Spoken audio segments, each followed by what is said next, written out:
പണ്ടേ ദുർബല പിന്നെ ഗർഭിണി കൂനിന്മേൽ കുരു. ഇതൊക്കെ നമ്മൾ പറഞ്ഞു കേട്ടിട്ടുള്ള മുത്തശ്ശി പ്രയോഗങ്ങളാണ്. വളരെ സങ്കടകരമാണ് ഇന്ത്യയിലെയും കേരളത്തിലെയും EPF വാങ്ങുന്നവരുടെ കാര്യം.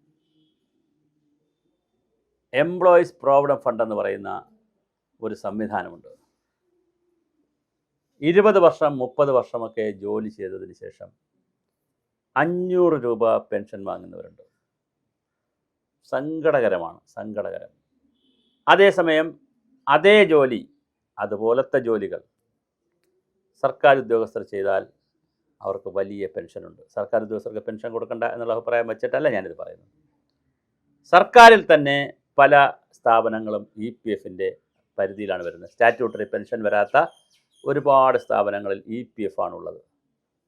നാമമാത്രമായ തുകയാണ് അവിടെ ജോലി ചെയ്യുന്നവർക്ക് കിട്ടുന്നത്. സങ്കടകരമാണ് ഈ വിഷയം. അതിനേക്കാൾ കുരു എന്ന് പറയുന്നത്, ഞാൻ കൂനിന്മേൽ കുരു എന്ന് പറഞ്ഞതാണ്, സെർവറിൻ്റെ പ്രശ്നങ്ങളുള്ളത് കൊണ്ടും സാങ്കേതികമായ ഇഷ്യൂസ് ഉള്ളതുകൊണ്ടും ജൂലൈ മാസത്തിൽ ആർക്കും ഇതുവരെ അക്കൗണ്ടിൽ പൈസ കയറിയിട്ടില്ല എന്നാണ് പറയുന്നത്. ഓഗസ്റ്റ് മാസം ഓണമാണ്. എങ്ങനെയാണ് ഇതിനൊക്കെ ഒരു പരിഹാരം ഉണ്ടാക്കുക? ഒരു 10,000 രൂപയെങ്കിലും EPFകാർക്ക് മിനിമം കൊടുക്കണ്ടേ? ഇവിടെ ജനിച്ചു പോയി, ഇവിടെ ജീവിച്ച് തന്നെ മരിക്കണ്ടേ?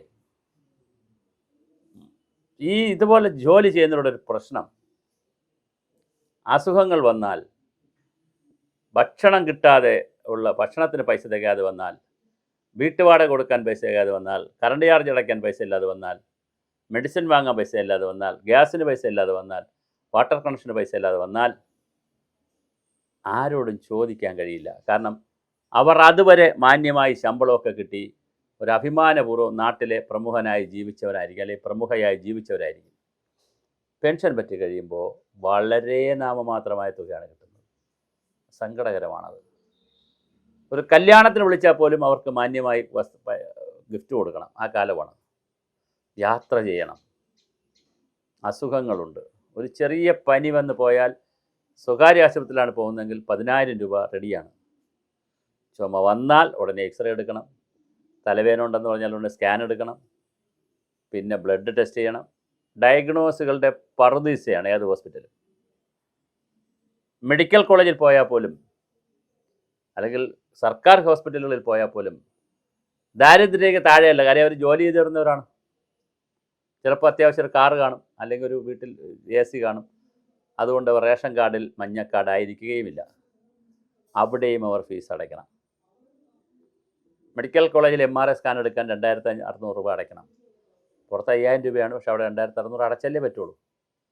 അപ്പോൾ മനുഷ്യരെ സംബന്ധിച്ചിടത്തോളം, EPFൽ പങ്കെടുക്കുന്നവരെ സംബന്ധിച്ചിടത്തോളം ഒരു വലിയ പ്രതിസന്ധിയാണ്. കൂനിന്മേൽ കുരു എന്ന് പറഞ്ഞതുപോലെ കൃത്യമായി ഇടിവെട്ടിയവനെ പാമ്പ് കടിച്ചു എന്ന് പറയുന്ന സ്ഥിതിയാണ്. ഒരു ദുരിതം ഉണ്ട്, പണ്ടേ പൈസ ഇല്ല. അത് പക്ഷേ ഓണമായപ്പോൾ വലിയ കുരുക്കും കൂടിയാണ്. ഈ സെർവർ പ്രശ്നം കൊണ്ട് ഉദ്യോഗസ്ഥർക്ക് ശമ്പളം കിട്ടാതിരിക്കുമോ? പൊളിറ്റിക്കൽ ലീഡർഷിപ്പിന് ശമ്പളം കിട്ടാതിരിക്കുമോ? അവർ കിട്ടുന്ന അലവൻസ് കിട്ടാതിരിക്കുമോ? പക്ഷേ വളരെ ദരിദ്ര കോടികളായിട്ടുള്ള ഒരു ലക്ഷക്കണക്കിന് EPF അംഗങ്ങൾക്ക് അത് കിട്ടുന്നില്ല എന്ന് പറഞ്ഞാൽ വളരെ സങ്കടകരമാണ്, പ്രതിഷേധാർഹമാണ്.